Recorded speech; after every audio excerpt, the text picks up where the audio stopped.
সদৌ আদিবাসী ছাত্ৰ সন্থাৰ সভাপতি প্ৰদীপ নাগৰ মৃত্যু আৰু ইয়াৰ পাছতে শোকস্তব্ধ হৈ পৰিছে হাজাৰ হাজাৰ জনতা। মঙলবাৰে নিশা 2 বজাত দিল্লীত থকা মেডাৰ্ড হস্পিটেলত শেষ নিশ্বাস ত্যাগ কৰে সদৌ আদিবাসী ছাত্ৰ সন্থাৰ সভাপতি প্ৰদীপ নাগে আৰু ওদালগুৰি জিলাৰ আটাৰীঘাটত শেষ শ্ৰদ্ধাঞ্জলি অৰ্পণ কৰিছে এতিয়া হাজাৰ হাজাৰ জনতাই আৰু মৰ্মাহত হৈ পৰিছে তেখেতৰ মৃত্যুত সকলো আৰু এই দৃশ্য প্ৰত্যক্ষ কৰি আছে সদৌ আদিবাসী ছাত্ৰ সন্থাৰ সভাপতি প্ৰদীপ নাগৰ মৃত্যুত শোকস্তব্ধ হৈ পৰিছে হাজাৰ হাজাৰ লোক। মঙলবাৰে নিশা 2 বজাত দিল্লীত থকা মেডাৰ্ড হস্পিটেলত শেষ নিশ্বাস ত্যাগ কৰে প্ৰদীপ নাগে। ওদালগুৰি জিলাৰ আটাৰীঘাটত শেষ শ্ৰদ্ধাঞ্জলি অৰ্পণ কৰিবলৈ এনেদৰে সকলো ওলাই অহা পৰিলক্ষিত হৈছে।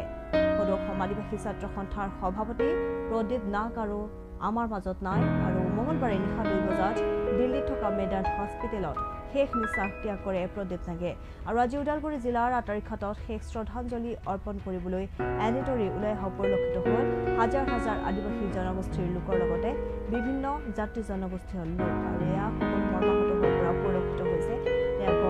যিহেতুকে যথেষ্ট প্ৰিয় আছিল তেওঁৰ ৰাইজৰ মাজত আৰু দেখিবলৈ পোৱা গৈছে সদৌ আদিবাসী ছাত্ৰ সন্থাৰ সভাপতি প্ৰদীপ নাগৰ মৃত্যুৰ পাছতে শোকাকুল পৰিৱেশ বিৰাজ কৰিছে।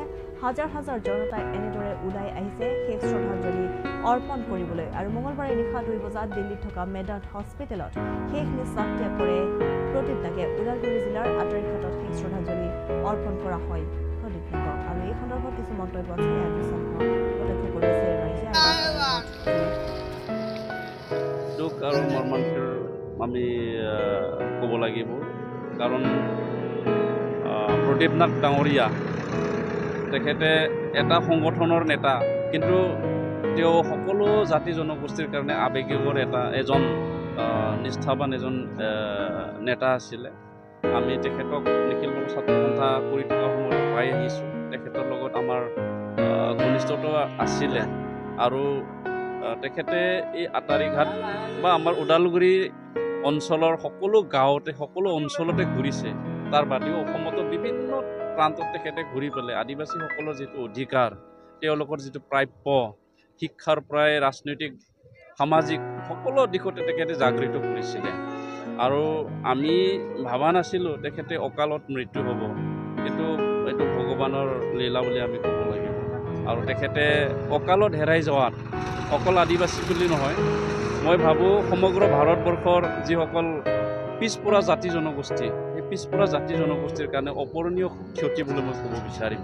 কাৰণ আমাৰ জনজাতীয়সকলৰ অৰ্থাৎ এনেকুৱা আমাৰ আদিবাসীসকলৰ ভিতৰত খুব কম নেতা সৃষ্টি হয় যিসকলে সকলো মানুহৰ আৱেগ, সকলো জনগোষ্ঠীৰ আৱেগ চুই দিব পাৰে। গতিকে প্ৰদীপ নাগ ডাঙৰীয়া এনেকুৱা এটা নেতা আছিলে। গতিকে তেখেতৰ অকালত হেৰুৱাত আমিও খুব দুখ প্ৰকাশ কৰিছোঁ আৰু মই আজি আমাৰ আটাৰীঘাট এই চাহ বাগিচাত সকলো আমাৰ আদিবাসী ভাই ভনীসকলে ইয়াত জমা হৈছে। ইয়াত বুলি নহয়, সমগ্ৰ অসমতে বিভিন্নজনে বিভিন্ন কৰ্মস্থলীত যায়, কিন্তু আজিৰ তাৰিখত চবে ইয়াত আমি দেখিছোঁ কাকো ব্যক্তিগতভাৱে অনুৰোধ কৰিব লগা হোৱা নাই বা মাতিবলগীয়া হোৱা নাই। চবে ইয়াত আহিছে, আহি পেলাই তেখেতক শেষ শ্ৰদ্ধাঞ্জলি দিবৰ কাৰণে চবে ৰাজি আছে।